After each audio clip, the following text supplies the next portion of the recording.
all into living. And it is far out. It's just great. And which is not to say that life is not hard. Life is hard. Dying is easy.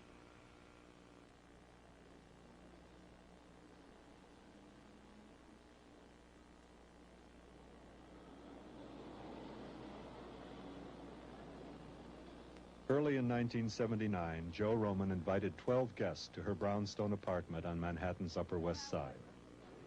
She feared that debilitating disease might prevent her from finishing the book she was writing about rational suicide, and therefore video cameras were present to record the discussion of her ideas and plans. Okay, come on, we're over here.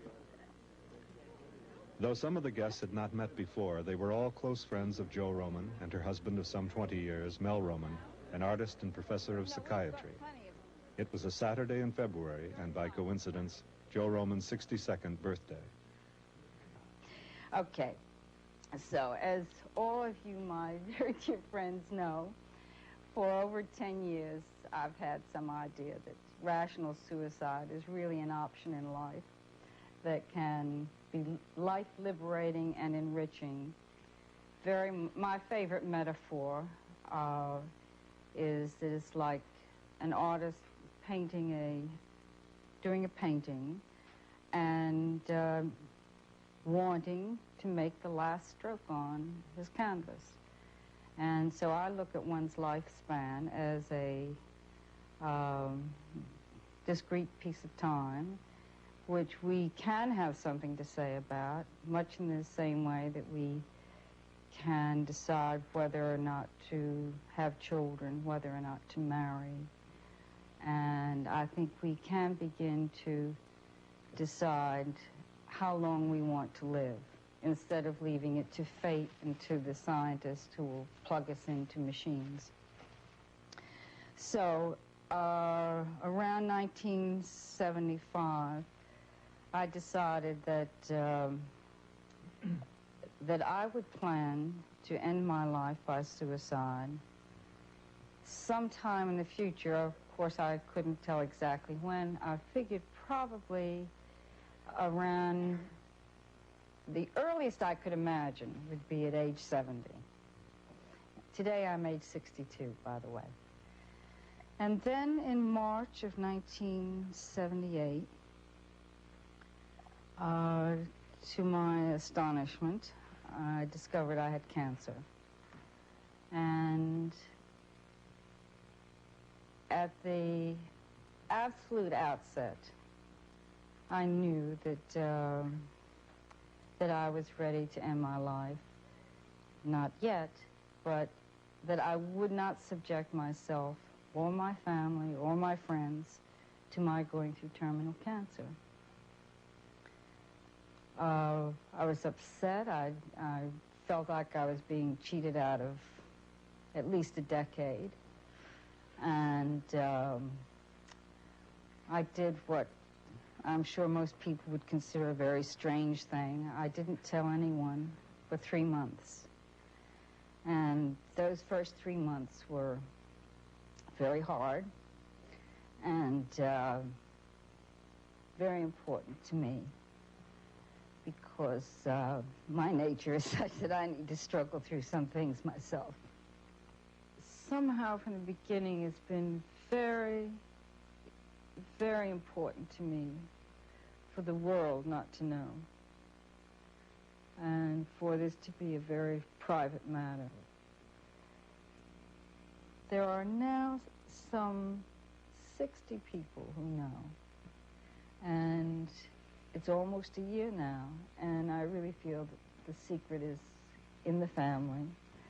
And I think that we've missed something, that if somebody says they're going to get married or they're going to do this, everyone's ready to help.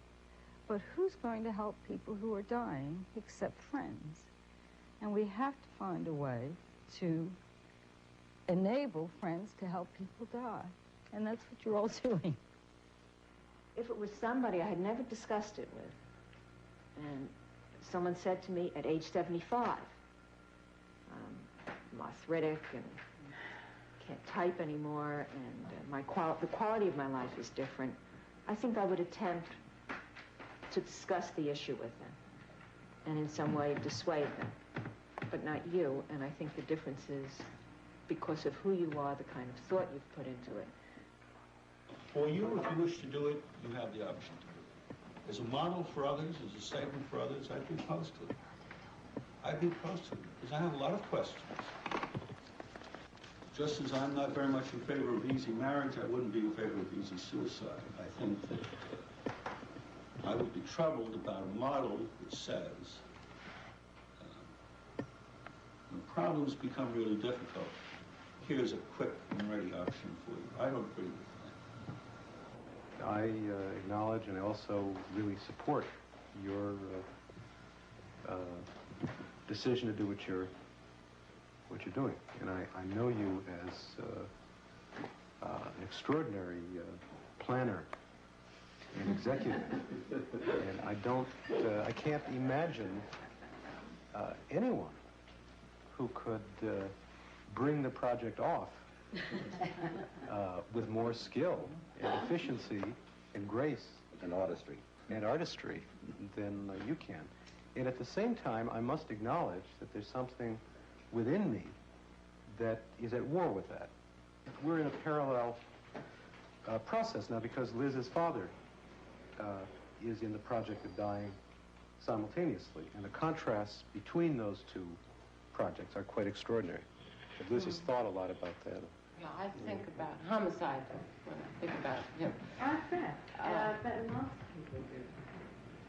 I would like to find a way to kill him. Because what's happening to him, I wish he didn't have to see. I've known Jo was going to kill herself as long as I've known Jo. And when I learned in the fall that she was going to do it like within the year, I really wasn't surprised or upset because I've been really convinced that she was going to do it. I was very disappointed that I would have less time with her because for me, Jo was really my most important model in a couple of areas of my life. There's something about the way Jo's mind works that's so weird. And I mean, she hasn't done anything in a conventional way. I've thought about my own suicide and trying to talk my mother into thinking about her suicide, and I'd like to kill my father. What else could I tell her?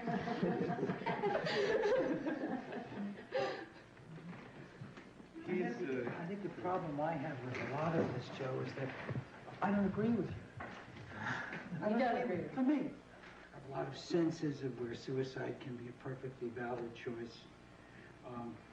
Not all my friends who interview have come to a gathering about my death hold me on for the last minute, put together, get a pushcart, collect money, keep me going as long as I'm conscious. And What if you're not conscious? You're not conscious, I'm talking about something else. It's a very painful process to have to watch someone die. Both Beatrice and I have this with parents.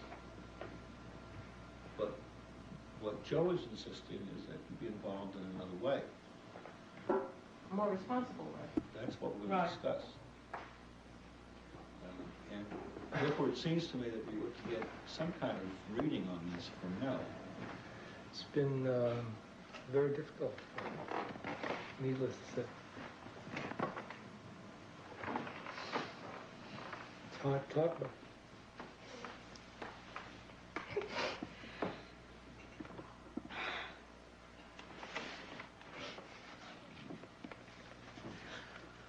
I guess I share with Liz, I always knew Jo was going to commit suicide.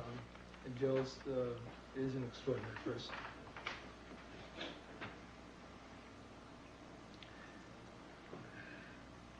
And she does what she sets out to do.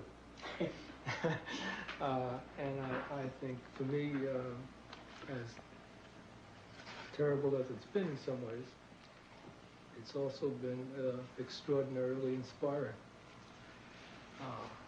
because I think Jo represents someone who really takes responsibility for her life and wants it that way. And I have felt that out of my concern for her and my love for her, that I would do everything I could to help her fulfill what she wanted to do, as I trust she would do for me, and has done for me over the years. And, but it's not been easy. At the same time, it's been a tremendously important and moving time for me. I've learned an enormous amount about myself and about our relationship. And of course, it's impossible to live this way day by day without thinking about your own life and your own death, and how much responsibility I can assume for myself and for my death. I have to say, though, there are times when it's been absolutely terrible, when it's been so painful and so difficult and so enervating that I felt I just couldn't survive it. But there have also been times when we had terrific times and a lot of fun and laugh as we still do. And so I feel Jo is doing something not only for herself, she's doing something for me. And for us meaning the family. It may not be right for others, but I'm certainly convinced intellectually that it's right.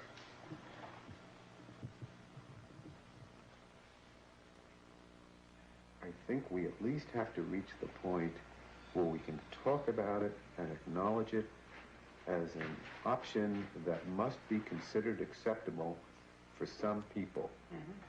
And the physical act of committing suicide today is far less simple than most people would realize.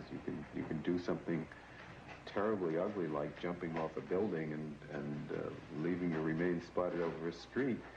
But it does seem to me that there ought to be a viable option that's a little bit more dignified, and I think it's that kind of alternative that I draw from what Jo is trying to do here.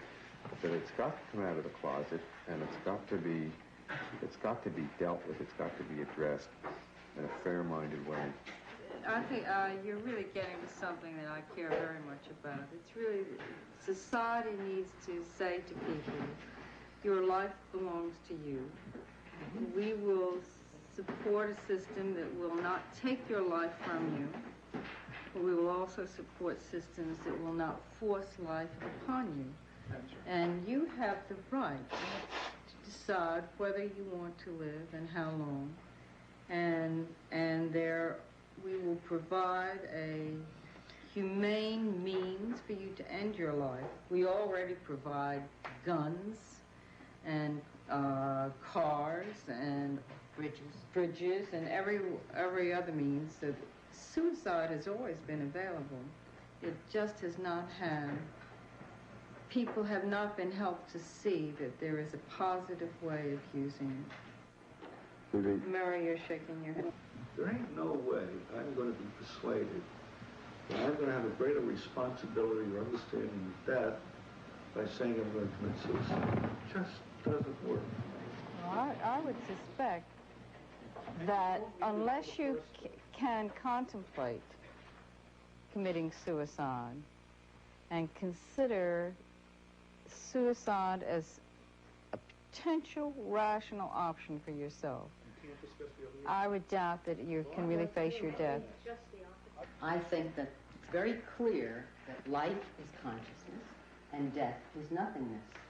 Nothingness is very simple. I thought about it. Death is only a moment. It's what happens after death. No, there is Death is nothing only a moment. after death. There's no evidence You for that cannot prove either. that to me, B. Well, I want to You have tell to you prove that what to me, my right? idea. They've been lying to us. Oh, that's a lot of stuff. lying.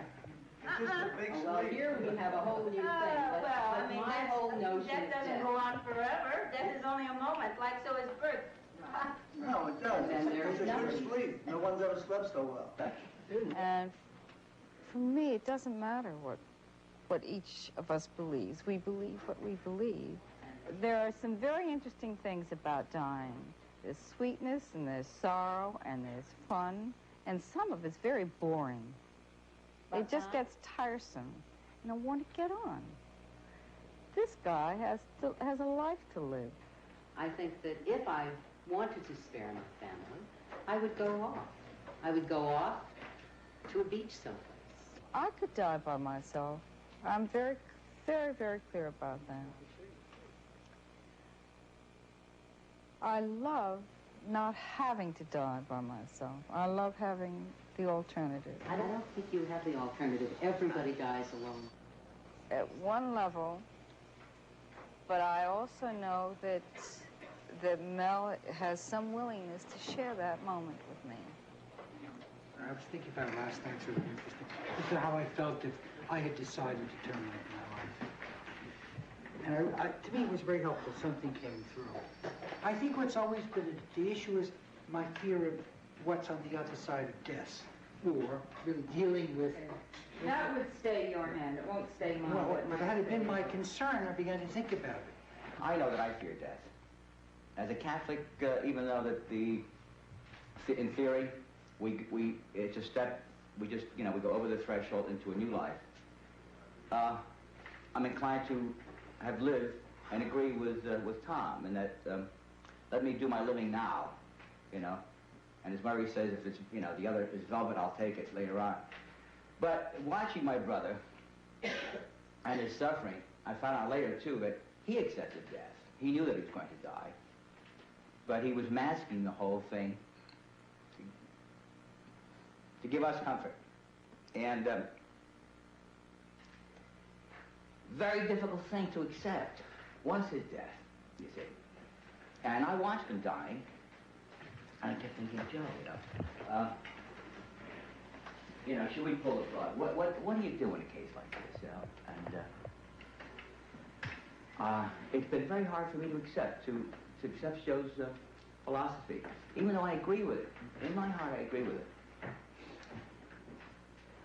What I want to do is I want to give mouth-to-mouth resuscitation, But it's not for her, it's for me. And I think that in analyzing it, it's my own fear of death that wants me to keep her alive. You see. And that was the same with my brother. But the beautiful part is that I look at her as a happy woman. And I look at my brother as an unhappy man who died, very painfully. And it was hard for him to go because of the people he left behind. And without ever having an opportunity, for you two or anyone to talk about it, talk with one another, sharing those feelings. But I think, I feel that some of these issues have been too intellectual. I know how important it's been to be able to talk openly about it, not just among ourselves, but with all our friends. It's been tremendously important to me, and I know for Joe, and enriching, enormously enriching. It's going to decide what is the best way to do and how to do it. And it really is what that is. Taking on that responsibility. Giving you a hug. That's all. Just because I don't want anything I say, whatever I say, I got to say what I just believe. If you're saying the truth, that's what makes me happy. Even if you say you wouldn't help me do it. Oh, I wouldn't. You wouldn't? No, absolutely not. I'm sorry. I couldn't. I think that women have, in general, been more open to the issues than men. I think men have needed the cancer to justify. We're going to sit down and have another let's have another. Different than mine. Really have convinced me this is the way to have a wake while you're around. Oh, absolutely. That's why. But that only works. That only works. Maybe that's what I want to tell you. Hey, I want to tell you while you're around. Right. Now, I can't say that I'm going to be happy that you're dead. I know you're going to die. So am I. But you've got like a little punch-in card and punch-out card, and they've told you, like you've got this much time. And what do you do with it? But my dying's going to be all right. Your dying is going to be maybe the greatest creative act you ever did. And here It's beginning. It's like starting a canvas. How the hell do you, we're talking about these things before, but where do you start and where do you finish? I want to say goodbye, and I'd like you to do it too early rather than too late. I want to be there to the point that you would want me to be there. Right up to the end. I'm willing to go as far as you want me to go with you. To the point of whatever the risk would be. I want to be there to help you, so I don't want to be in any way a burden. Already you've been an incredible help to me. In a sense, in these 6 months, I feel my life has changed to the better. And it makes me feel almost guilty. You're dying, and I'm feeling better. Terrific. It's great. I can't talk about your death as hard. I'm losing a friend, purely simple. Everything else, I just don't know. Maybe you folks here can verbalize that. I think you said it best. That's about it. That's really the whole thing that's involved. Now, if that would happen, no matter how it happens, it's going to be pure and simple a loss. That's it.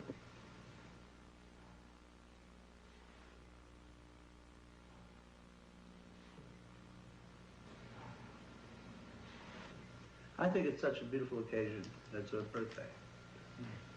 Why don't we celebrate her birthday?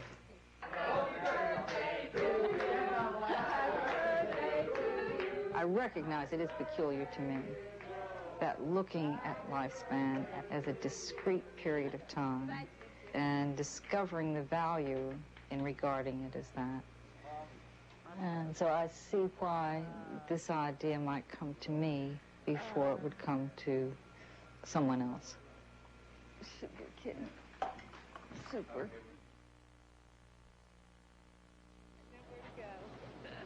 The next day, Sunday, Joe and Mel Roman met with members of her immediate family. They included her children by an early marriage that had ended in widowhood. Her daughter, Timmy, now a psychiatric social worker in New York. Her son, Tom, an electronics technician in Pennsylvania, and his wife, Joanne, a nurse. Joe Roman's brother and sister-in-law, John and Jean Clodfelter, completed the family circle. There's a tremendous paradox in all of our lives now. I'm talking about suicide as a liberator of life, an enricher of life, a clarifier of life.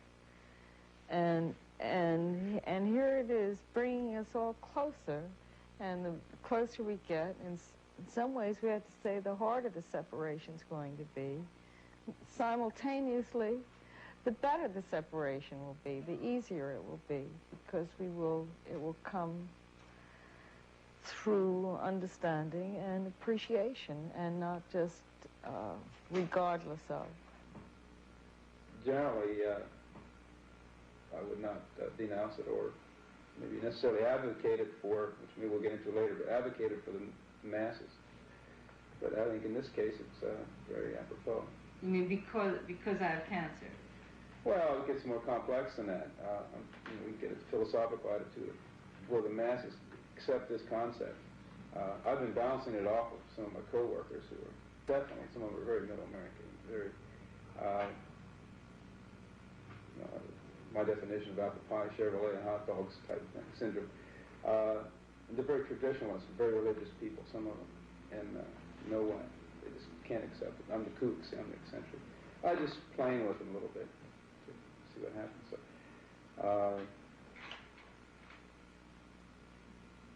to me, it's a very acceptable thing.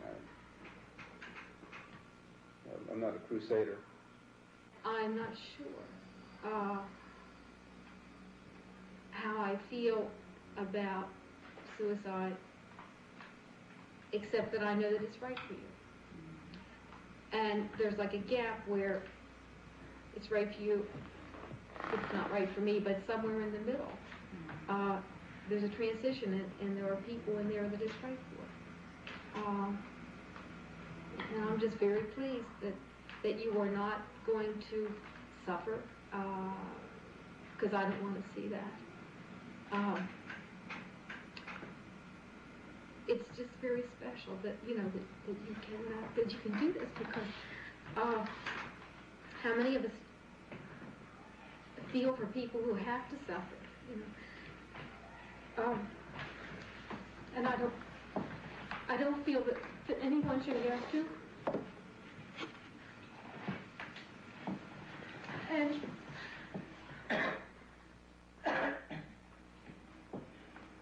I've got to know you and love you. When there were times when I didn't understand how you could give up children.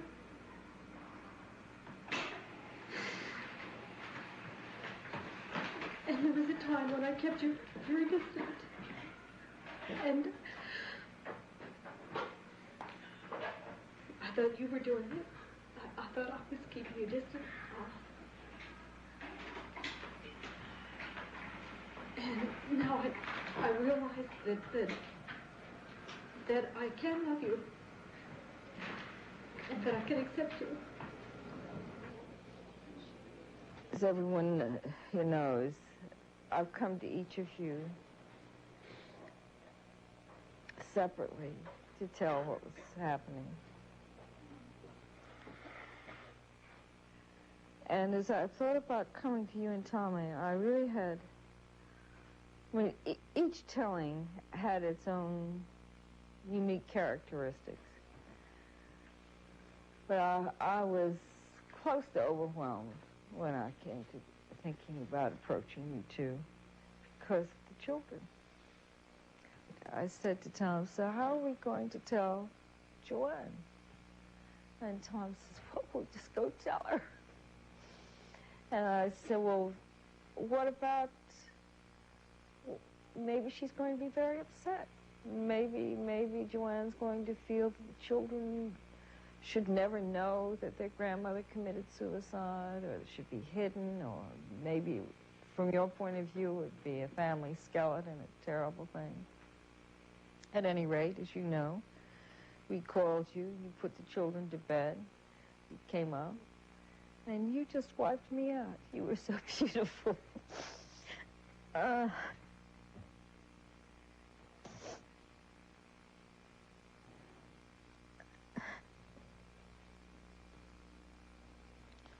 It's funny, I really wasn't prepared for that. But it means so much to me that you accept what's happening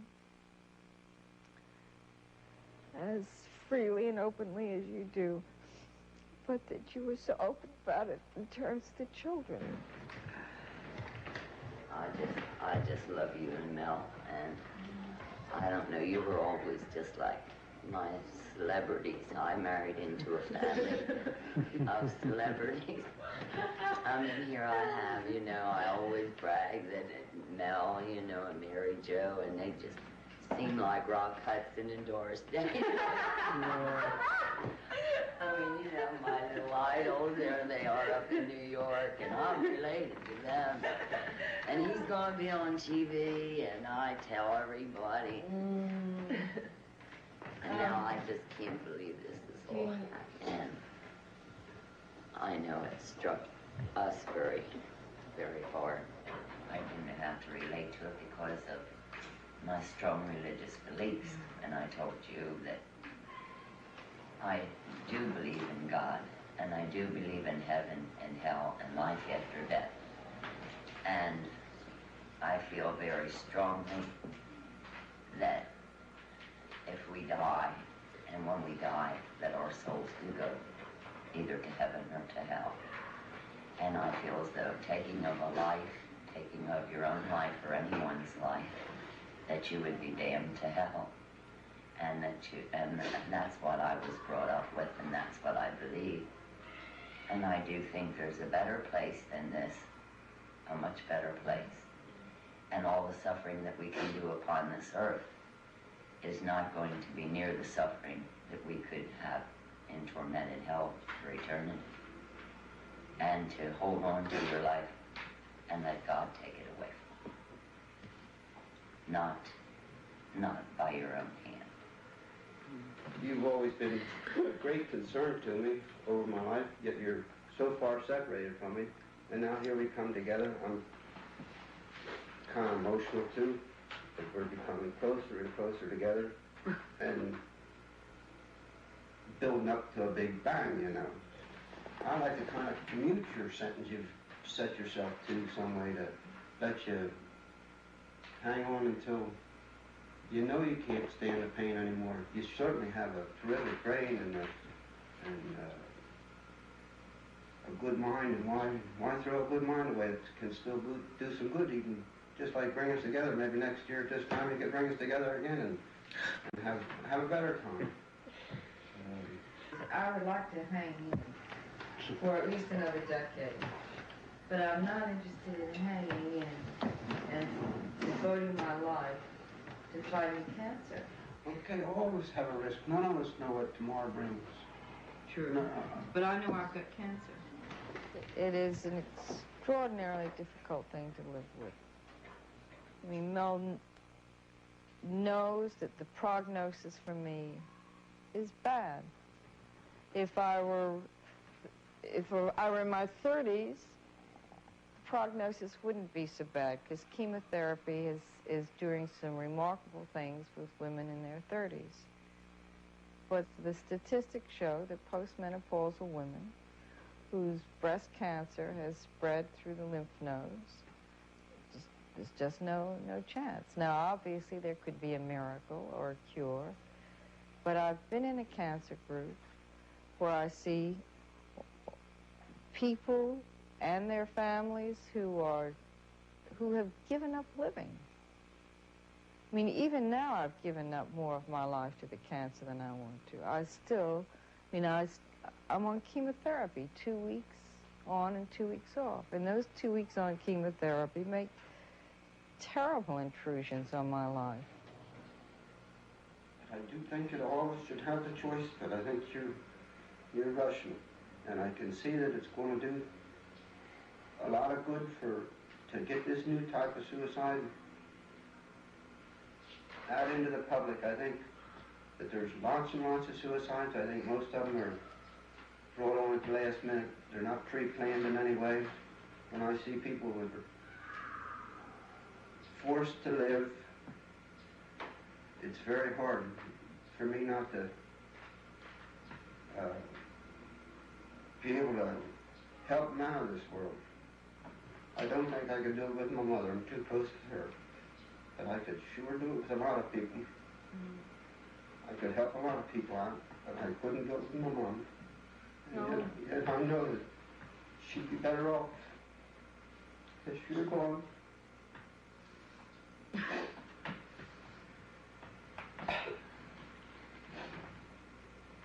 I just watched Jean's mother go through 2 weeks of a heart attack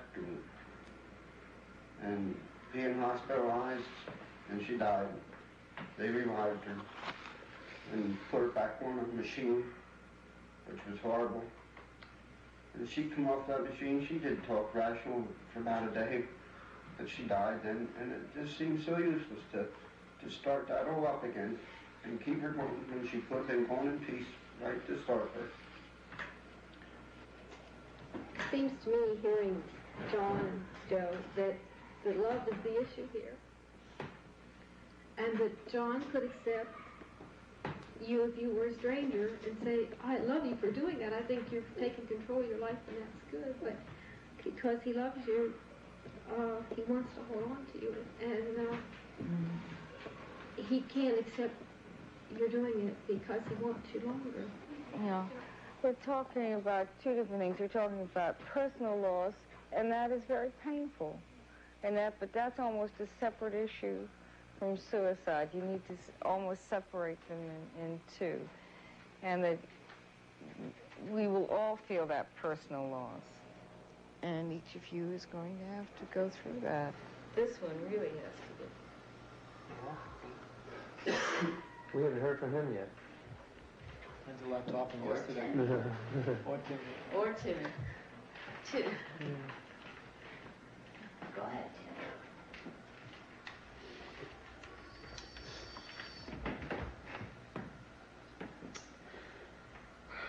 Unfair.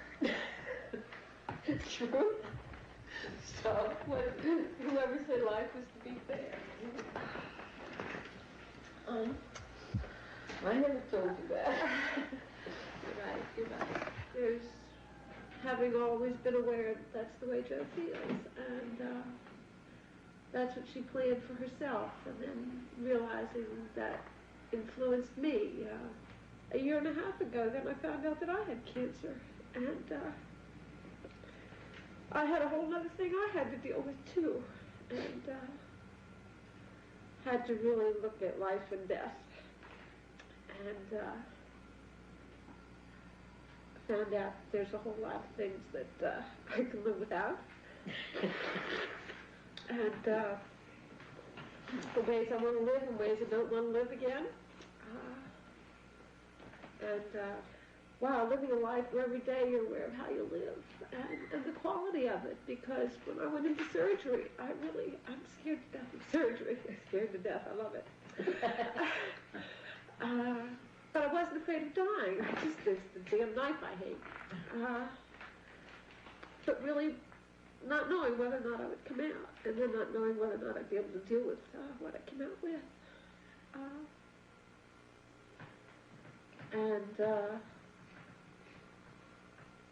That was just a very special time. And then, less than a year later, then Jo comes up with her piece.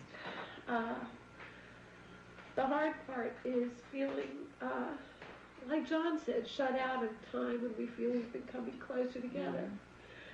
And in the last couple months, I'm feeling this whole orchestration kind of thing, and feeling more and more pushed away and more separated.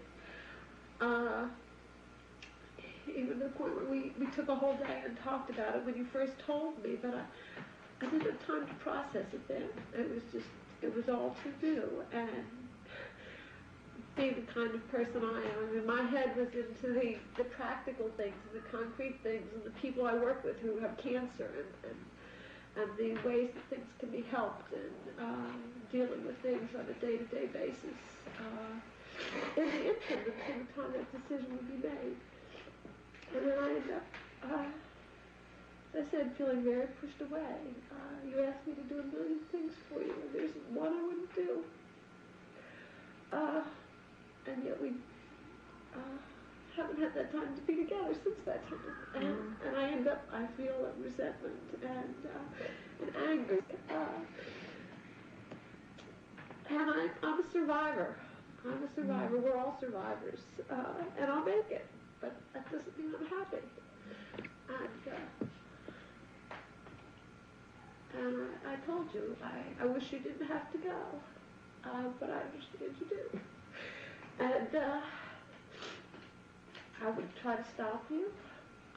Because, boy, I would really, really hate it if someone would try to stop me. If I had reached the time when I said that now is the time that I want to do it. Because sometimes I really believe that I will, but I'm not ready yet. And when I do it, I will not do it with such flair. I will do it very quietly, and I promise you will not get a year's notice.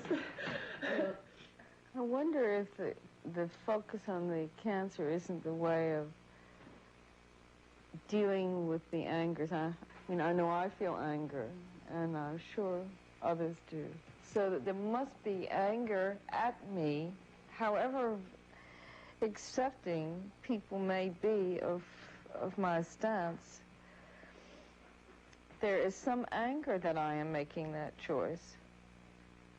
And if I just wait until the cancer grabs me painfully, then you wouldn't have to be so angry with me.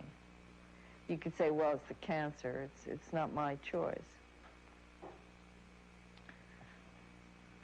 But it is my choice, and I'm not going to wait for the cancer. It's my life. I'll take the responsibility.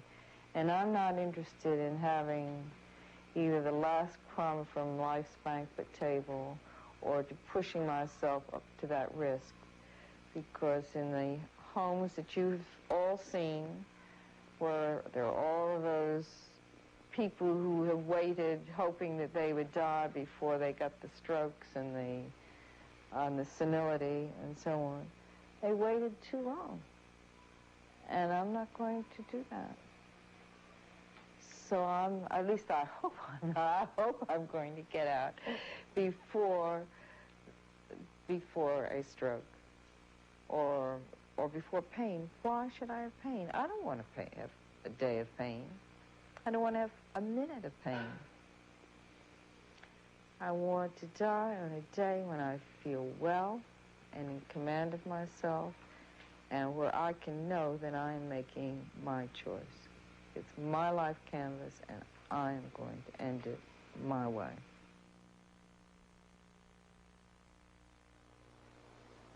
Some years back, I had the thought that I would like to make out of my life a work of art. Part of painting that finally was the richest part for me was discovering that I was working with space rather than paint. The space in a painting became very tactile to me, very visceral, very deep, and you really could mold the space. You really began to create with the space. The idea of the sculpture began before cancer. Part of that process would be that I would end my life at a time where I had it all pulled together, and then I want to try to take those relevant materials of my life and to shape it into something. But I hope that when the sculpture is complete, that it will be of interest to people who don't know me. And as I work on it in my head, I think of it's being, say, in a gallery out in California where the public's coming in and no one ever heard of Mary Clodfelter or Joe Roman. They have no idea who it is, and it doesn't matter, because it really doesn't matter that it's me. It simply is the incredible accumulation of things that comprise a life and reach out and touch other lives, and it's part of it's a little piece of the whole life force. 3 months later, in May 1979, Jo Roman had completed her plans. She had chosen the date of her death. And all the time I've been thinking about suicide in the abstract and specifically my own. The question has always come up, well, how can one choose a date? And of course I never knew. And one of the arguments always was, well, you know, as you would, that's the flaw in the concept of rational suicide, that nobody would ever really be able to pick a date, because you would keep putting it off and putting it off. As I was writing and reflecting, all I could say was that I believed that when I got into my 70s, that I would be alert for it, and that if I wanted to find that date, I would find it. And people would say to me, yes, yes, of course, you know, but wait till you get there and you'll find that you can't do it. Well, they're wrong. I mean, I know from this experience now. I didn't know how I was going to pick the date because many things impinged on it. First of all, I had to figure out what was my medical reality. And if I could be confident that I would not be disabled, say for 5 years, I would have aimed for a date some 5 years hence. As it was, the expectation was that I would begin to have disabling discomfort by the end of 1979. Now,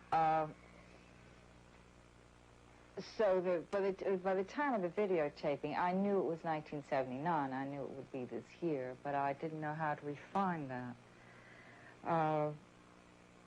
I was still on chemotherapy then, as I recall. Yes, in February.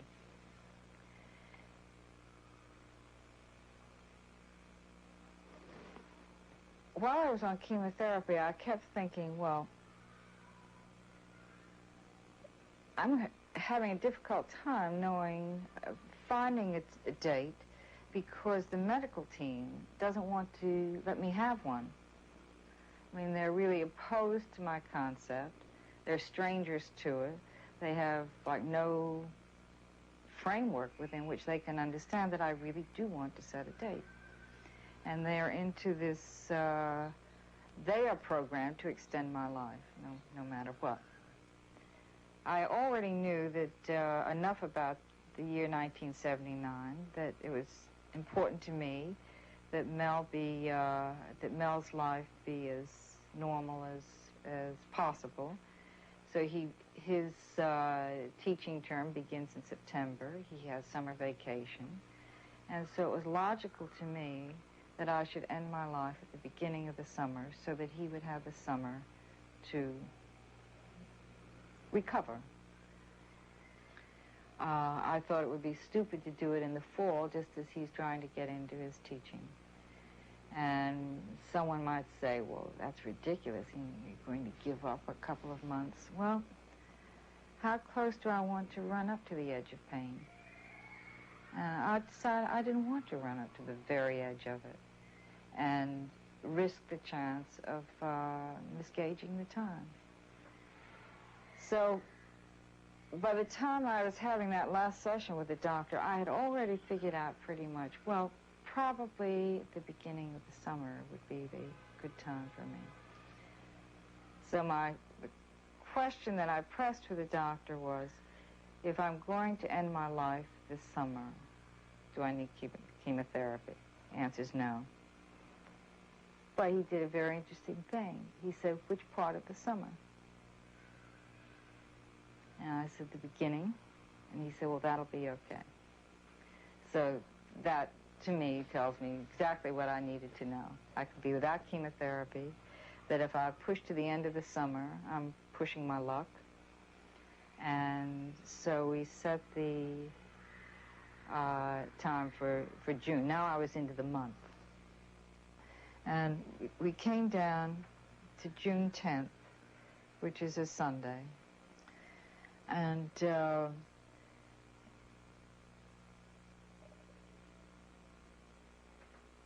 it's extraordinary, just really extraordinary to have a date. I can't say, I mean, even though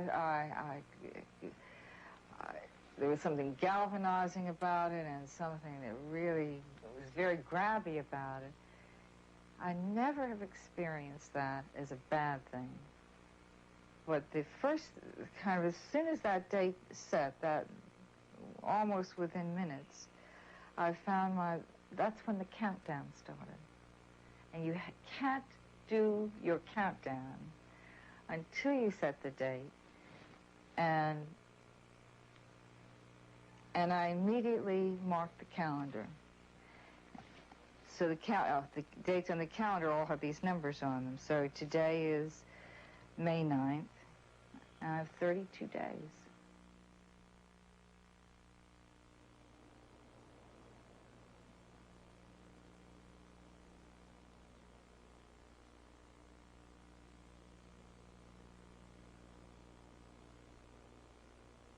Jo Roman died early on the morning of the day she had chosen.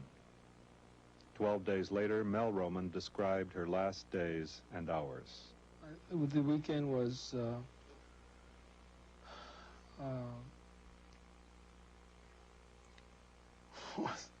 unusual, to say the least. She had decided to stop writing a week before that weekend, which she did. That, except for some minor notes she made during the week, she had essentially finished the book. And that she wanted to devote that last week to us, so we could spend as much time as possible together and do the kind of talking that we needed to do, and to meet with various members of the family that she wanted to meet with and say goodbye to, and that she would have completed all of her goodbyes except for those of us who were here prior to that weekend, which she did. She always completed her projects on time, met deadlines, and that weekend was for us to help her finish the sculpture and to say our goodbyes in a very special way. And so we spent the entire weekend working on the sculpture, being her assistants, if you will, working on the scrapbooks, following her direction. And it was a mixture of fun and laughter and a lot of weeping and tears and sort of marathon talking. It's an extraordinary weekend for all of us. To know that a person could be so creative and so alive a day before one's death by choice, and that she was totally unafraid. And that was of such help to us. I don't think any of us could have been as supportive over this last year and as helpful had we not felt that she was totally resolved about this. And that weekend, to see that there was no ambivalence that we could see, that I could see. And I certainly could not see any fear at all. We had the fear, I did.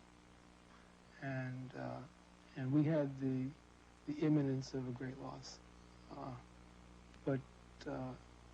And she was experiencing while she was alive the loss as well. One of the most dramatic things about it was that we could be so much in touch with one another these last moments, and still recognize that as much as we were talking people and people who tried very hard to struggle with our feelings and so on, that there was a lot of unfinished business still that we would never be able to finish, that we didn't know about, didn't have the time to get to, and that perhaps that's the way it has to be in life. At 2 o'clock in the morning, we stopped working, and she said that that was it. She had finished, and she made her list for us, and put her a list of things to complete the sculpture, and said goodbye to Timmy, and privately to Timmy and to Patty. And then we spent private time saying goodbye. And during that time, I don't know that I could have tolerated had I seen in her eyes any fear or ambivalence. And there wasn't. And in fact, at one point, as we were talking about ourselves and what was happening, and she reminding me about paying special attention to certain people who might need some help more than I would need the help, and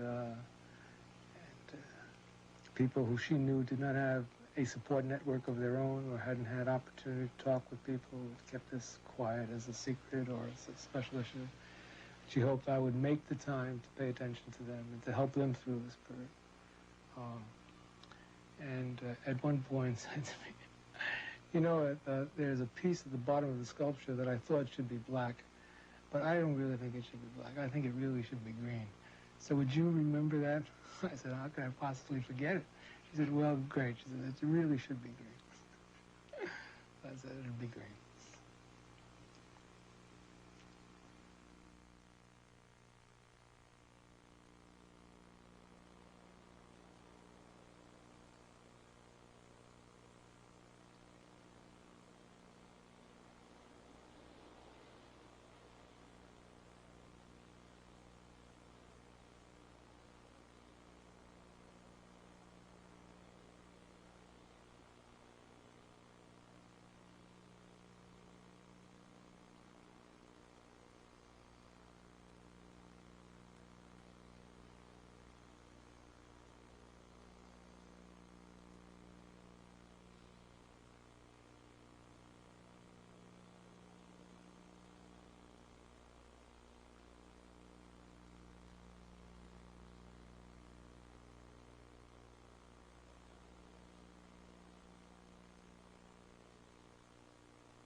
Stay tuned for a discussion by a panel of experts on the issues raised by choosing suicide.